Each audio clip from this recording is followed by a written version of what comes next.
Paris, 1992. The Champs-Élysées glittered under its golden lights, alive with laughter, music, and the restless energy of the city that never seemed to sleep.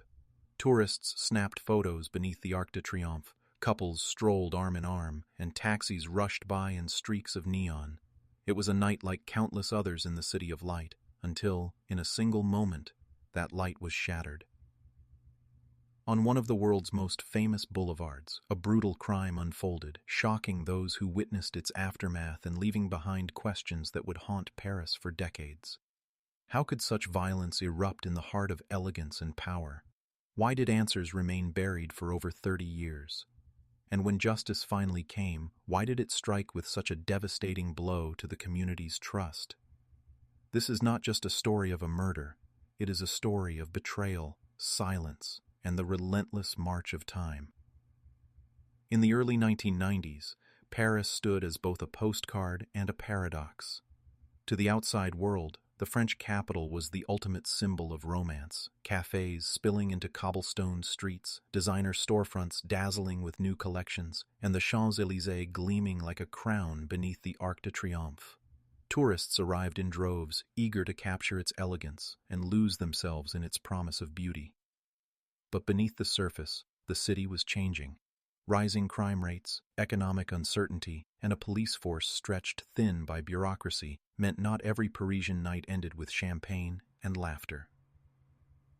The Champs-Élysées, often called the most beautiful avenue in the world, embodied that contradiction perfectly.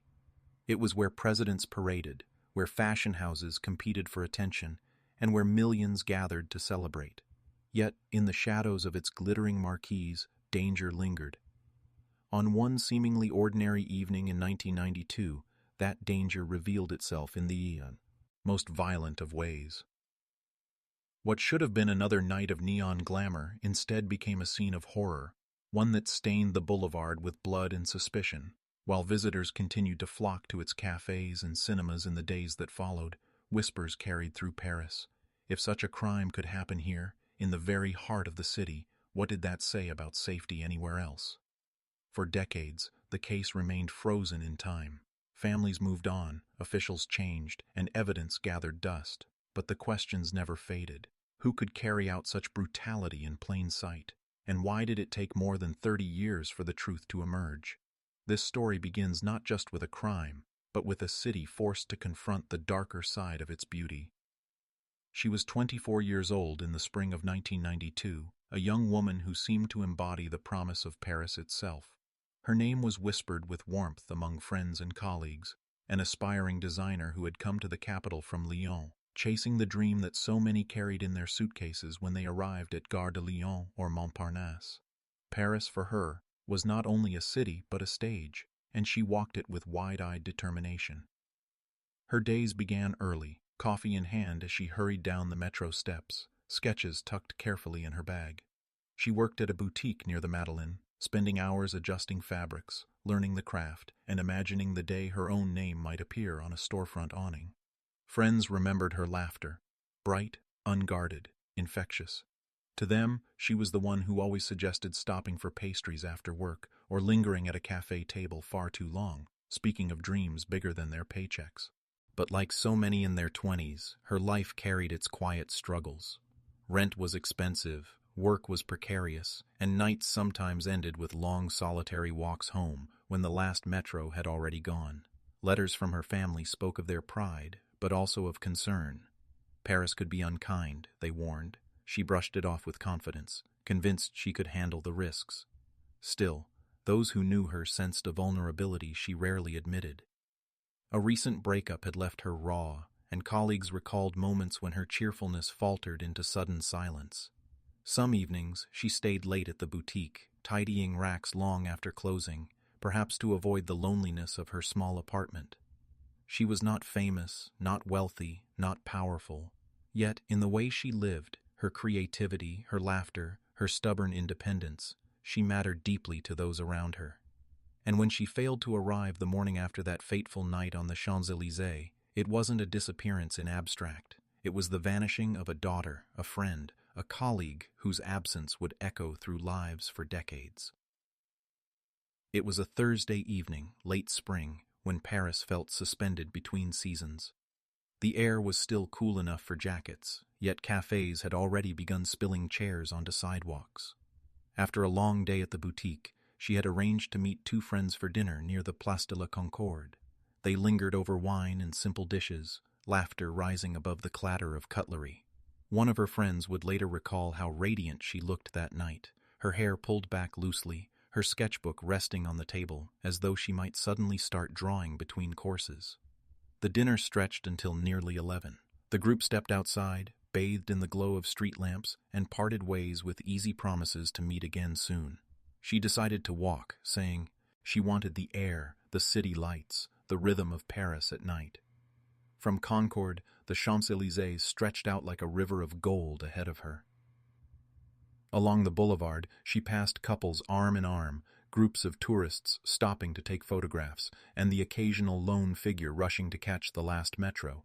Shops were closing, their shutters clattering down, while cinemas spilled out audiences.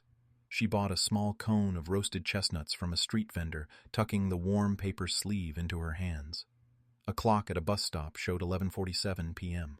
Some witnesses would later report seeing her near the entrance of a side street, chatting briefly with a man whose description changed with each retelling: tall, short, dark coat, light jacket. Others insisted they saw her pause beneath a neon sign, as though hesitating on whether to continue walking.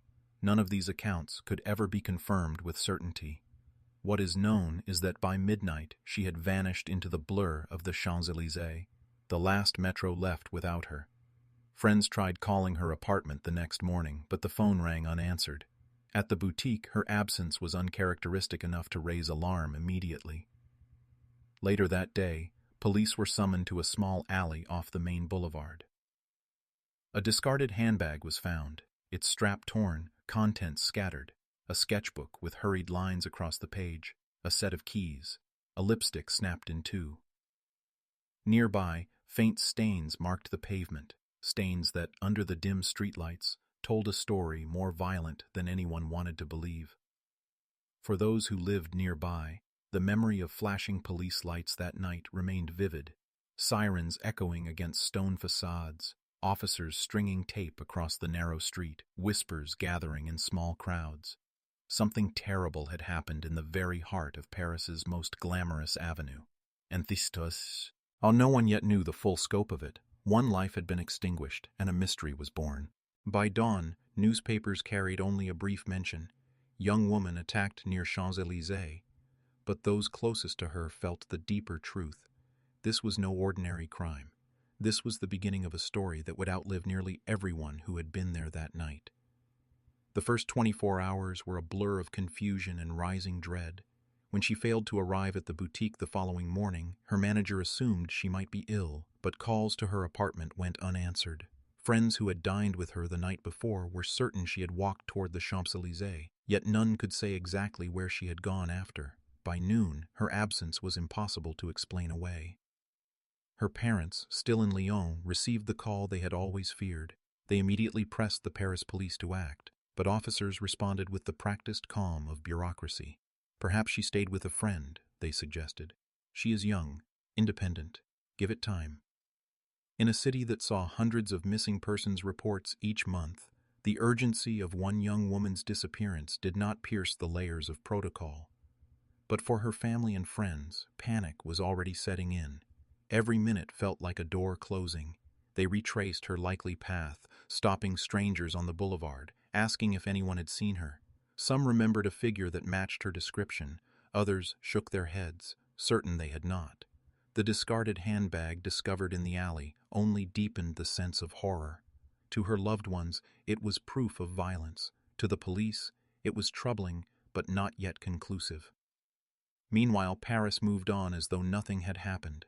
Cafes filled, buses rattled down the avenues, and tourists gathered under the Arc de Triomphe. In the heart of the city, one family felt as though the ground had shifted beneath them, while the rest of the world remained steady. Those first 48 hours, the critical window in any investigation, slipped away, dulled by hesitation, swallowed by routine, and in that time, clues that might have led to her quickly began to fade into the Paris night. The investigation began, as so many did in Paris at the time, with hesitation disguised as procedure. Detectives from the local precinct walked the alley where her handbag had been found, noted the scattered items, and filed a preliminary report. But instead of treating the site as a critical crime scene, officers allowed street cleaners to move through by morning, erasing stains, footprints, and fragments that might have spoken louder than any testimony. What remained was a void, an absence where evidence should have been.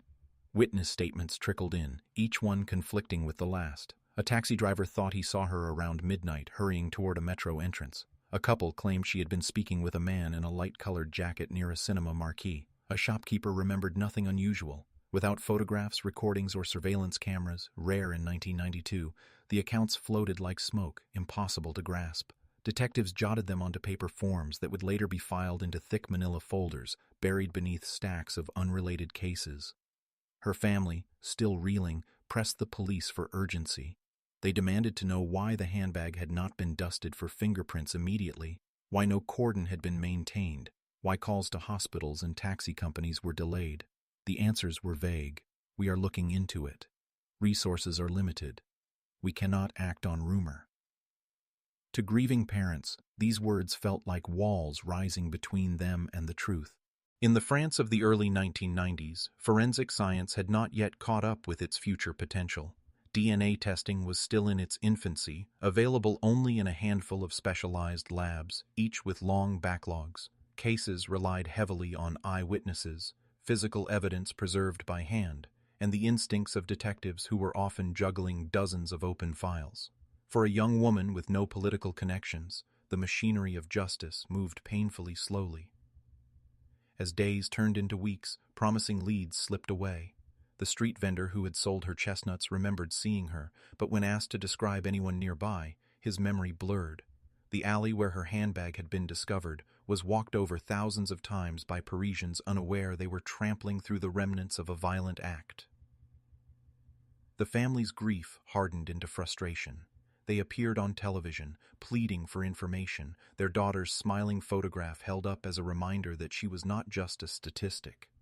Yet behind the cameras, they clashed with detectives who seemed more interested in closing the file than in solving it. Every bureaucratic delay, every form, every lost hour, felt like a betrayal.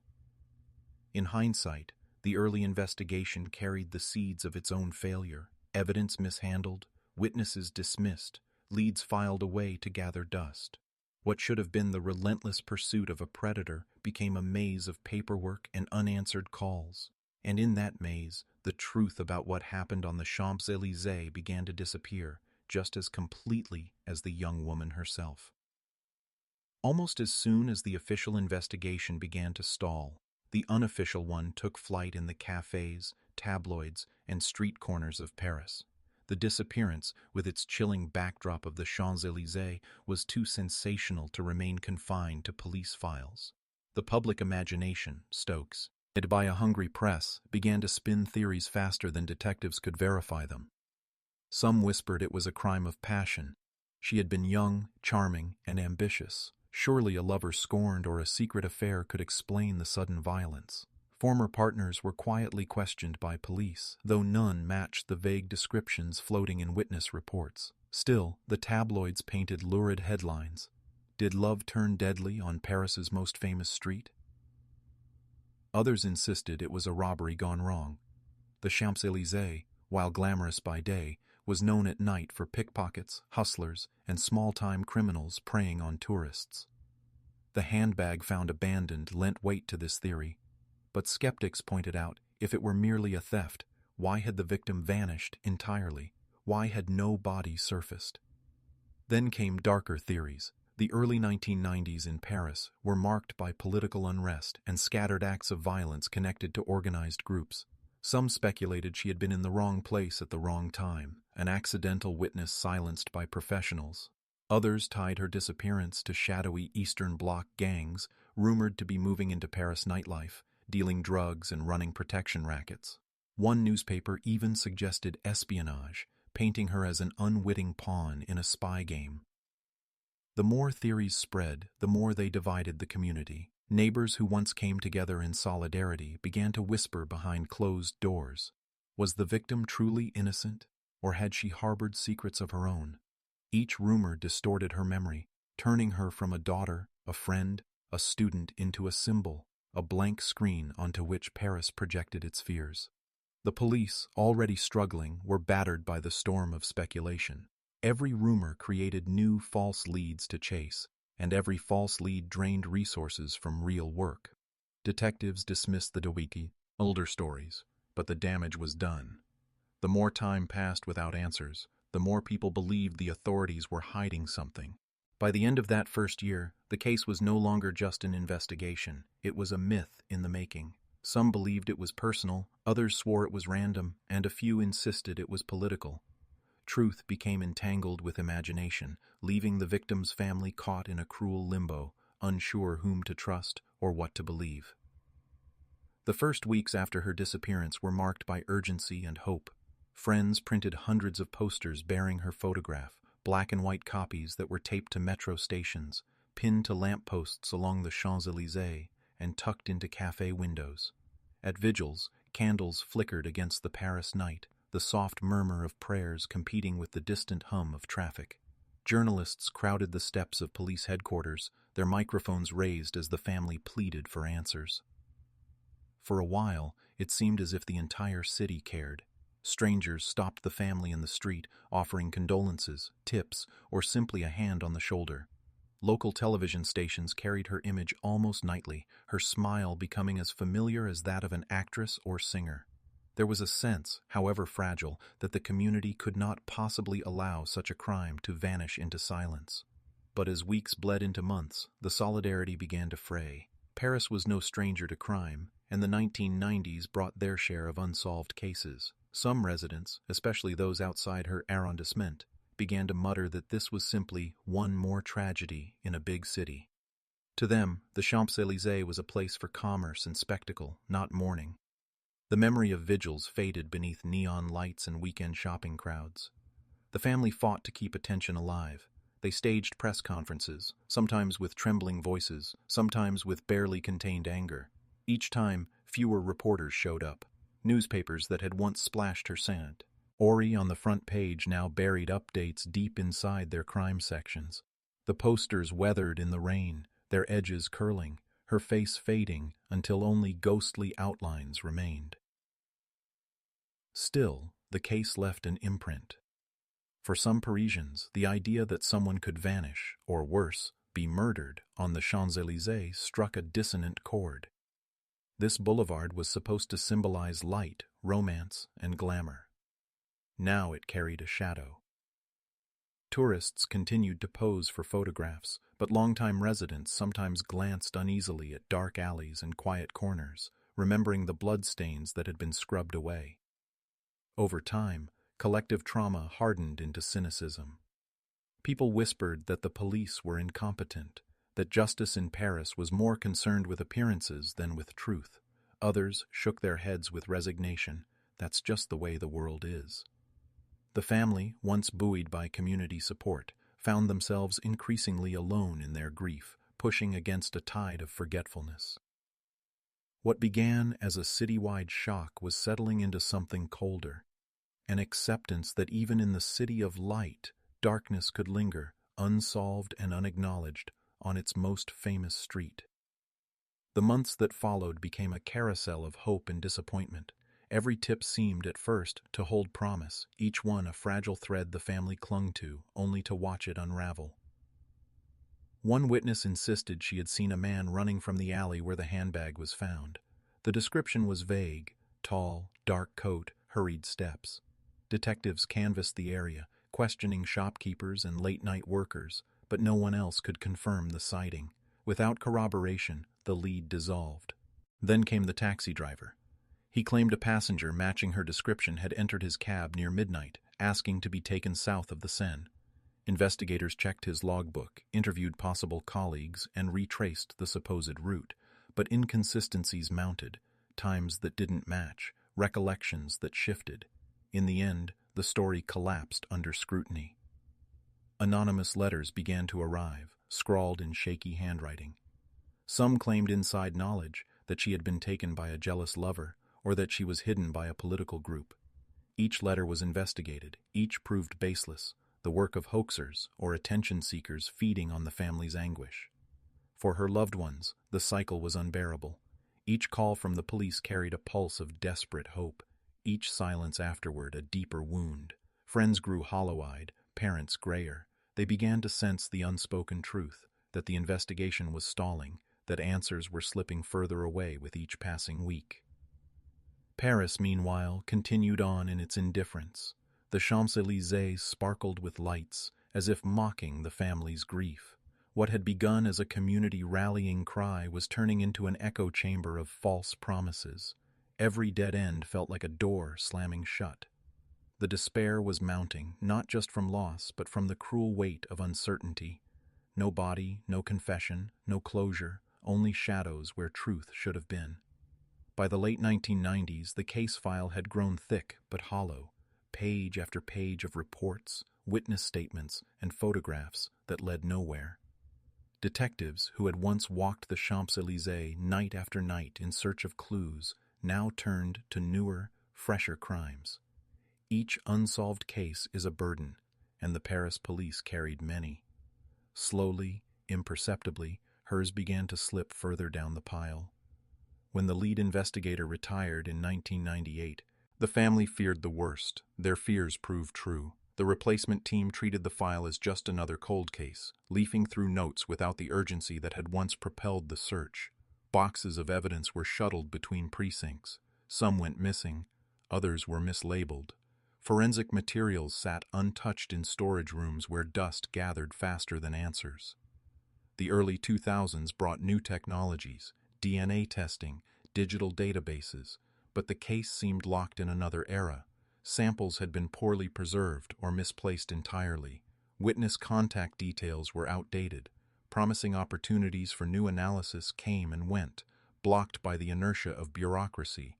Each time the family pressed the authorities, they received the same answer: "We'll review when resources allow." For her parents, life narrowed into a rhythm of grief. Each year they returned to Paris on the anniversary of her disappearance, holding small vigils that drew fewer attendees as time passed. They lit candles near the Champs-Élysées, their faces illuminated against the glow of shop windows where couples laughed and tourists snapped photos. To passers-by, it was just another gathering in a city of countless stories. To them, it was everything. Friends who had once rallied around began to drift away. Some married, moved abroad, or simply grew weary of decades without progress. The family could not blame them, yet each absence deepened their isolation. Even journalists, once eager for updates, no longer returned calls. The name that had once been printed on headlines was now remembered by few outside a shrinking circle of loved ones. The silence of the cold case was a silence that hollowed out lives. For her parents, every birthday she missed, every season that passed without her, stretched the wound wider. They spoke of her in the present tense, clinging to a ritual of remembrance that defied time.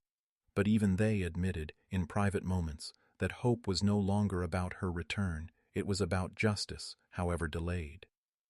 Paris, meanwhile, reinvented itself. The Champs-Élysées modernized with new stores, brighter lights, and endless traffic. Tourists filled the sidewalks, oblivious to the shadows of 1992. The crime scene became unrecognizable, as if the city itself was determined to erase the memory. Only the family resisted forgetting, standing stubbornly against the tide of indifference. By the end of the decade, the case was less a mystery to be solved than a wound to be endured. The file sat in a metal cabinet, untouched, as the city around it thrived. For the family, grief was no longer sharp. It was stretched thin, like a thread drawn tight over years, always on the verge of breaking. This was the lowest point. Not violence, not rumor, but silence. A silence that spoke louder than any denial. A silence that lasted for decades. By the early 2020s, Paris was no longer the city it had been in 1992. The neon glow of the Champs-Élysées was sharper, the avenues more crowded, and the world more interconnected than ever before. But hidden in the archives of the Préfecture de Police was a box, dusty, worn, and long ignored, that still held the fragments of one young woman's last night alive. For years it had been passed over, yet fate and technology were about to give it new life. France had invested heavily in modernizing its forensic infrastructure. Where investigators in the 1990s relied on blurry CCTV tapes and fingerprint cards, detectives now had access to expansive DNA databases, digital reconstructions of crime scenes, and artificial intelligence that could scan decades-old case files for overlooked patterns. Across Europe, a wave of cold cases was being revisited, with families finally seeing long-awaited justice. One detective in particular, newly assigned to the cold case division, stumbled upon the file. She was young enough that she barely remembered the headlines of 1992, but old enough to understand the sting of a family's unanswered questions. She leafed through the fragile papers, noting the gaps, missing timelines, conflicting witness statements, untested samples. Where others saw dead ends, she saw possibilities. The turning point came when she submitted biological material that had been preserved but never fully analyzed. In 1992, DNA testing was in its infancy, expensive and rudimentary. In 2022, even the smallest trace could yield a profile. The lab technicians, skeptical at first, called her weeks later with quiet astonishment. The profile was complete, and it was strong enough to be uploaded into national and international databases. At the same time, digitization offered new avenues. Old witness statements, once buried in paper folders, were transcribed and cross-referenced against public records. Social media allowed investigators to track down individuals who had been impossible to locate decades earlier. Former residents of Paris, now scattered across the globe, could be contacted with a single message. Some remembered details they had long buried, details that, in the digital age, could be corroborated with timelines and geolocation data. The detective reconstructed the night of the crime piece by piece, mapping the victim's path with a precision that had been unthinkable in 1992. Metro schedules, now digitized, aligned with eyewitness accounts. Old photographs from tourists, uploaded in recent years to online archives, captured. Shadows and vehicles once overlooked. Each fragment brought the case into sharper focus, like a puzzle finally nearing completion. When the DNA hit came back with a partial familial match, the silence of decades was broken. For the first time in years, the family received a call that did not end with disappointment. There was progress, real progress. The mother, now gray-haired but still resolute, wept quietly as she heard the words she had almost stopped believing. "We may have something." It was only the beginning. The suspect was not yet identified, and legal hurdles remained, but the atmosphere around the case had shifted. Where once there had been despair, now there was anticipation. The family rekindled their vigils, this time with renewed hope. Journalists returned, cautiously at first, sensing that the story might finally have an ending. Hope, after 30 years, had found its way back to the Champs-Élysées, and with it came the weight of a question. If justice was now possible, what would it reveal about the city, the community, and the people who had remained silent for so long? ChatGPT said, "The moment began not with fanfare, but with a sterile lab room humming with the low whir of machines." The detective, who had carried the 1992 file under her arm for months, checked her phone compulsively as she waited for the lab's results. Every step of the case had been slow, methodical, plagued by setbacks. She had learned not to hope too much. And yet, when the call came through one gray Paris morning, her hand trembled as she pressed the phone to her ear. The technician's voice was calm, almost detached, as though he were reading from a grocery list. "We have a hit." The DNA profile, extracted from fibers on the victim's clothing, fibers that had been sealed in evidence for 30 years, had been cross-checked against the national database. What had once been a useless trace was now a digital fingerprint. The system flagged a match, not to a known criminal, but to a close relative of one. The algorithm traced it to a family tree, narrowing down the possibilities with mathematical precision. At first, the team dared not believe it. 30 years of disappointment had trained them in skepticism. The detective ordered immediate retesting, triple verification, Days passed in tense silence as technicians ran the samples again and again. Each time, the result came back the same, a familial connection that pointed directly to one man. The suspect's name had never appeared in the original file. He was not among the ex-partners, not one of the known figures in the victim's circle. But he had been there, close enough to leave his trace. The revelation was both electrifying and terrifying. After decades of chasing shadows, they now had a man of flesh and blood. The breakthrough did not come from DNA alone. Around the same time, another discovery emerged from the mountain of digitized evidence. An old witness statement, barely legible in the original file, mentioned a man smoking near the entrance to the alley where the crime had occurred. At the time, it had been dismissed. Paris was full of smokers, and the detail seemed too mundane to pursue. But now, paired with the DNA profile, the overlooked observation became a chilling corroboration. The cigarette butt, collected in 1992 and long thought irrelevant, was located in storage. Carefully preserved, it yielded the same DNA signature. What once had been the background noise of a crime scene was now the key to unlocking its deepest secret. When the detective informed the family, she chose her words carefully. She explained the process, the scientific certainty, the renewed path toward justice. The mother listened in silence, clutching a rosary, her tears falling silently onto her lap. For 3 decades she had asked only for truth. Now, at last, it seemed to be within reach. Back at police headquarters, the mood was electric. Officers who had barely known the case spoke of it in the halls, shaking their heads at how a story that began before some of them were born was suddenly alive again.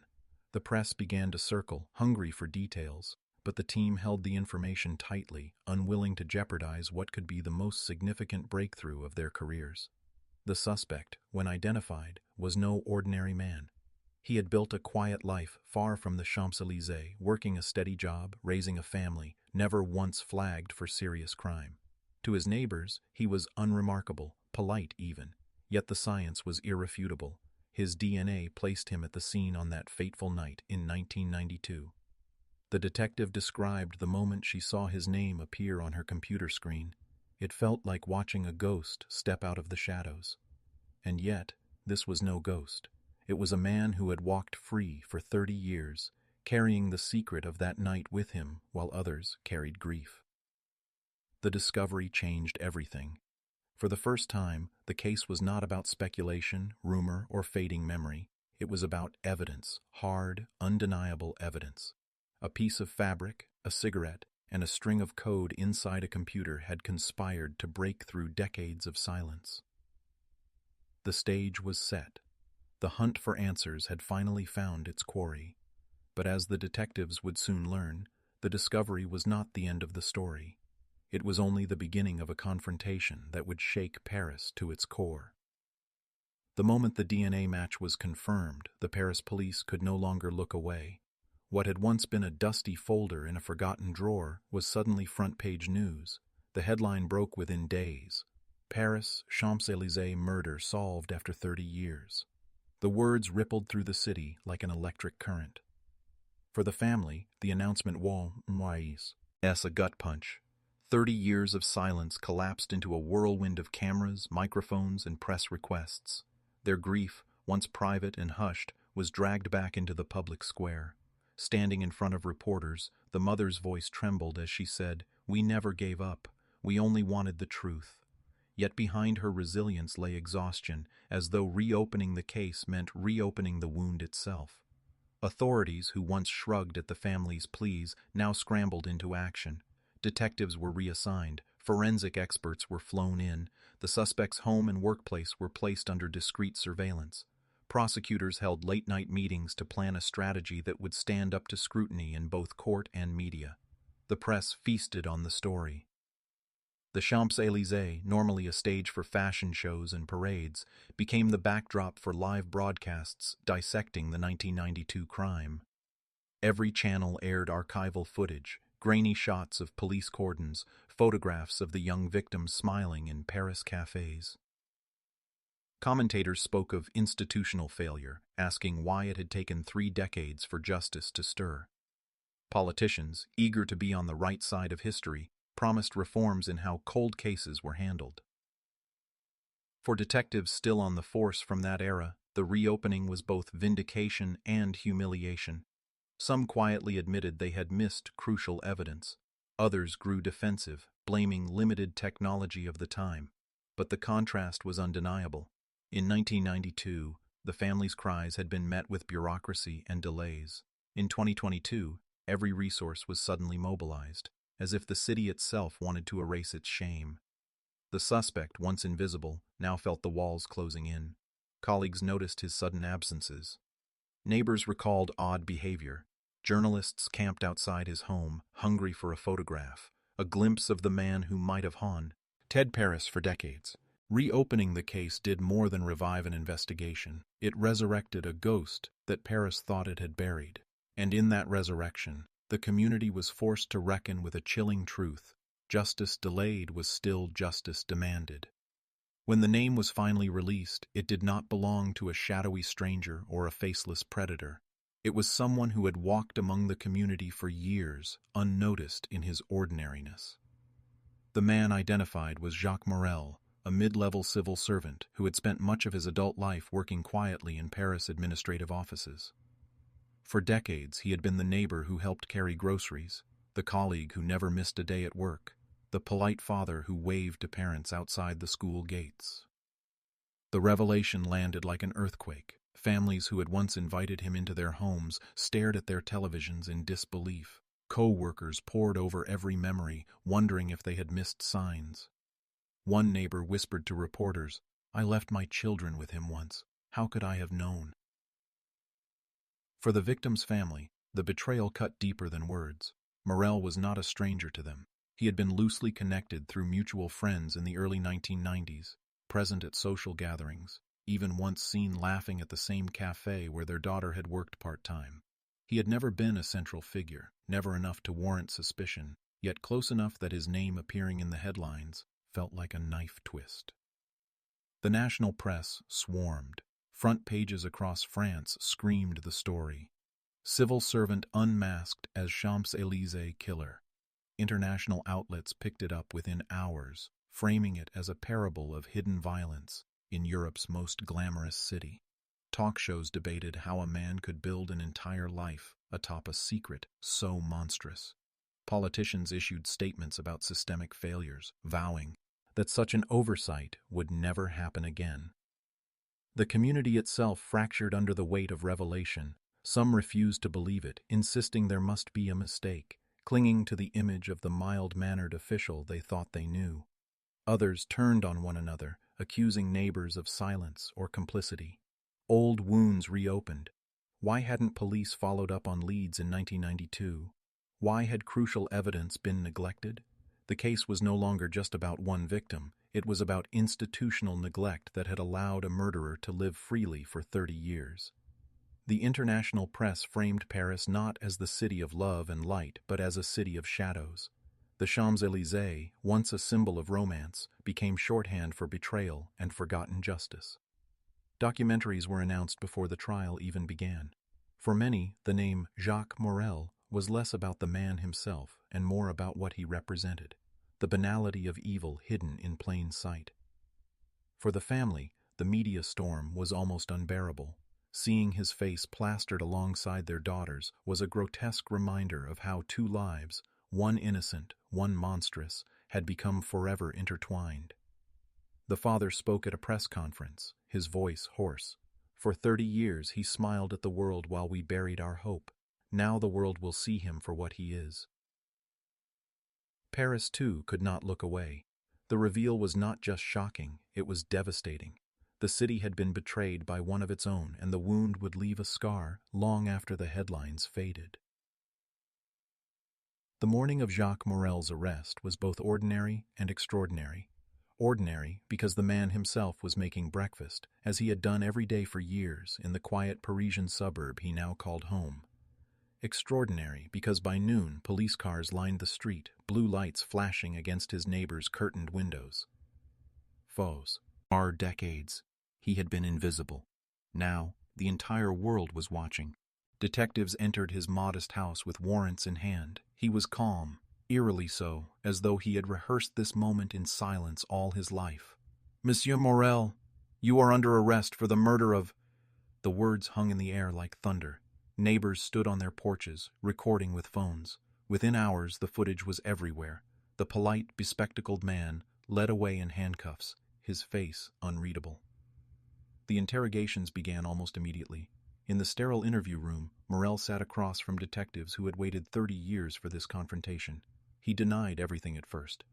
"I don't know what you're talking about. This is madness," he said, voice steady. Yet the evidence was undeniable. The DNA match from cigarette butts left near the crime scene in 1992, preserved and retested with modern techniques, connected him directly to the victim. No coincidence, no contamination. The labs had checked and rechecked. His defense team quickly mobilized, seizing on the case's age. "We are talking about evidence 3 decades old," one lawyer declared to the press. "Samples that may have degraded, police files that may have been mishandled. Memory fades, procedures evolve. Can we trust this?" They painted Morel as a scapegoat, a man sacrificed to save face for a police force embarrassed by past failures. The prosecutors, however, had their trump card. The DNA wasn't the only piece of the puzzle. Alongside it was a diary entry from a friend of the victim, recently rediscovered, which described an uncomfortable encounter with Morel weeks before the murder. Combined with his proximity to the victim's workplace, the circumstantial threads wove a net too tight to escape.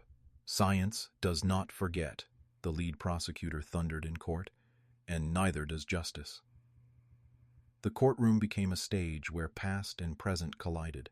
Family members of the victim filled the benches, clutching photographs, tissues, each other's hands. Their testimony was raw, reopening scars long scarred over but never healed. The victim's mother, now frail and gray-haired, told the jury, "We were told to move on. We never could. Every day we carried her absence like a stone, and every day he walked free." Her words silenced even the defense team, who avoided eye contact with her as she spoke. Journalists filled the press gallery, sending live updates around the globe. Talk shows dissected every statement, every expression. Was Morel's calm demeanor arrogance or resignation? Was his silence during certain testimonies a strategy or guilt too heavy to bear? France's justice system found itself under scrutiny. Could it deliver fairness after so much time had passed, or was the trial itself proof of a desperate system trying to reclaim credibility? The defense leaned heavily on doubt. Experts were called to question lab protocols from the 1990s to suggest possible contamination or mislabeling. "Science is powerful, yes," one defense witness said, "but science is not infallible. 30 years is a long time." They urged the jury to see Morel as a victim of circumstance, a man caught in the machinery of belated justice. Yet the prosecution countered with precision. They brought in modern forensic specialists to walk the court through the chain of custody. They demonstrated how the samples had been sealed, preserved, and retested under the strictest protocols. They displayed computer models reconstructing the crime scene, overlaying old witness statements with new technology to show how Morel fit into the timeline.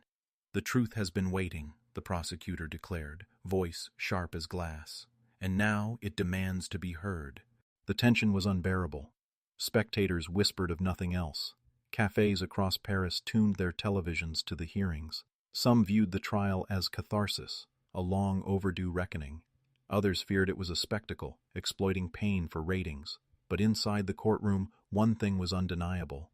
For the first time, the victim's family felt seen. Their fight had finally reached the place it always should have begun. When the judge adjourned for the day, reporters swarmed the courthouse steps, firing questions at lawyers and family members alike. The city buzzed with speculation. Would the jury side with science or skepticism? Would Morel finally confess or maintain his silence until the very end?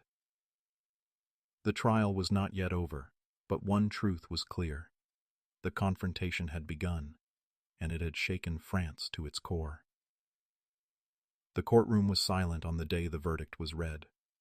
The kind of silence that feels heavy, as if the walls themselves were holding their breath. After weeks of testimony, arguments, and expert analysis, the jury filed back into their seats, faces grave. Families, journalists and onlookers leaned forward, each waiting for the final word that would either close a chapter or tear open new wounds. The presiding judge's voice was steady as he read the verdict: guilty of murder in the first degree. Gasps broke through the silence, followed by muffled sobs. Jacques Morel, the man who had eluded justice for 30 years, sat motionless, eyes fixed on a point no one else could see. For the victim's family, the words felt like both a hammer blow and a release. The sentencing came swiftly. Given the severity of the crime and the undeniable DNA evidence, Morel was condemned to life imprisonment, with no possibility of parole for at least 25 years. He would be an old man before he could even hope for freedom, if he lived that long. The judge, in his closing remarks, acknowledged the family's long suffering. "Justice delayed is not justice denied," he said solemnly, "but we recognize the unbearable weight this family has carried in the absence of resolution." Then came the victim impact statements, perhaps the most searing moment of the trial. The victim's mother, leaning on a cane, stood before the court, her voice trembling. "For 30 years, I woke up every morning with her face in my mind. For 30 years, I wondered if anyone cared enough to bring her peace. Today, at last, we can breathe, but the air will never be as sweet as it once was." Her words brought many to tears, including strangers in the gallery who had followed the case only through headlines. The victim's sister spoke next. Younger at the time of the crime, she had lived her entire adult life in the shadow of that loss. "I raised my children with stories of their aunt," she said, holding back tears. "Now I can finally tell them justice was done, even if it came late." Outside the courthouse, Paris seemed to pause. The Champs-Élysées, once the site of a vibrant life cut short, now stood as a symbol of both tragedy and perseverance. Reporters gathered at the boulevard, noting how the glittering lights and bustling shoppers masked the scar that had lingered for decades. Residents reflected on what it meant that such violence could happen in the heart of their city, and what it meant that it had taken so long to resolve. For the family, closure came with caveats. Relief that the killer would never again walk free was tempered by the reminder that no sentence could bring their loved one back. It was justice, yes, but justice with jagged edges. Still, for the first time in 30 years, anniversaries no longer carried the same haunting uncertainty. The story, though tragic, had reached its end. And as the court emptied and the city returned to its rhythm, one truth lingered in the air. Even in a place as dazzling as Paris, shadows leave their mark. The victim's name, once nearly forgotten, would now forever be remembered, not as a case file collecting dust, but as a life whose story finally found its resolution. The Champs-Élysées case is more than a story about one victim, one family, and one belated conviction. It is a prism through which we can glimpse broader truths about justice, memory, and the ways societies confront their failures. In the early 1990s, Paris was a city straddling two worlds, one of elegance, fashion, and cosmopolitan vibrancy, and another marked by the creeping realities of crime, bureaucratic inertia, and institutions still catching up with modern investigative practices. When the crime first occurred, DNA testing was in its infancy. Databases were fragmented, and investigations were often limited by paper records that could be misplaced or ignored. The police of that era faced real challenges, but they also embodied a troubling complacency. Families were told to be patient, that their missing daughters or sons might return on their own, that the city was simply too large to chase down every lead. That dismissive attitude, repeated across countless cases, delayed justice not only here, but in other tragedies that never reached resolution. The eventual reopening of the case demonstrates how far forensic science has come. A single cigarette stub, a thread of fabric, or a skin cell once considered useless can now unlock entire histories through DNA profiling. Digital archiving prevents files from vanishing into dusty cabinets. Cross-border databases, once unimaginable, allow investigators to connect crimes across countries. This transformation underscores a powerful truth. Technology evolves, but justice requires persistence to match it. Without the stubborn determination of a few advocates, be they family members, journalists, or investigators, no amount of forensic advancement would have mattered. At the same time, the story forces us to confront uncomfortable questions. How many other cases, buried in the archives of police departments worldwide, could be solved today if given the same renewed attention? How many families still light candles each year, waiting for an answer that might already exist, hidden in an overlooked file or an untested swab? Justice delayed is indeed justice denied. And for every victory like this, there are countless silences that remain unbroken. The community's reaction over time also illustrates a profound human tendency, the balance between remembering and forgetting.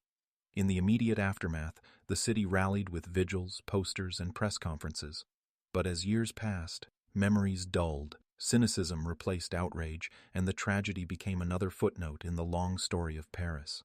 This is not unique to one boulevard or one crime. It reflects how societies cope with unresolved trauma. They compartmentalize, they adapt, and eventually, they move on. For the families left behind, however, forgetting is impossible. The passage of time only deepens the divide between private grief and public memory.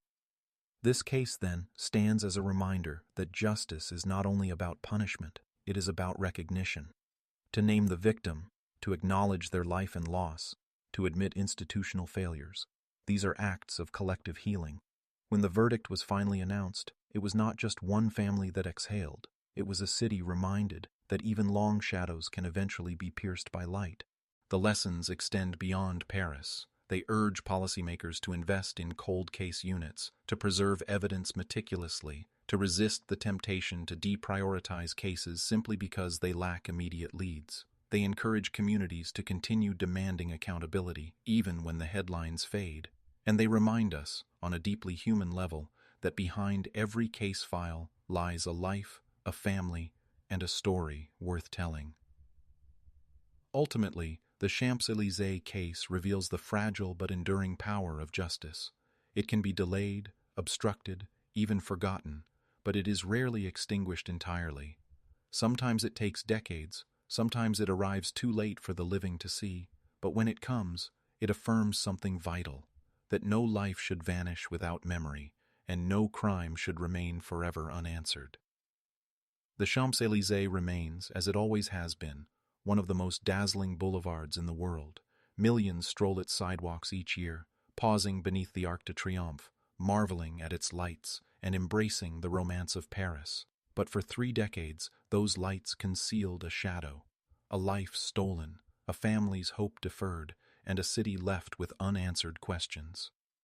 The resolution of this case does not erase the pain, nor can it restore what was lost. But it reminds us that even when justice stumbles, even when systems falter, persistence can uncover truth. Paris has always symbolized resilience, and in this story, that resilience belonged not only to a city, but to a family that refused to give up. As we close, let us carry forward the lesson this case leaves behind, that every unsolved crime represents not just evidence in a box, but a human being who deserves to be remembered, and a family who deserves answers. The lights of the Champs-Élysées will keep shining, but we now know they shine also for those whose voices were silenced too soon. Thank you for joining us on this journey through history, tragedy, and resolution. If this story resonated with you, if you believe these voices should continue to be heard, I invite you to subscribe and follow as we explore more cases where truth finally found its way through the darkness. Because some stories refuse to stay buried, and those are the stories worth telling.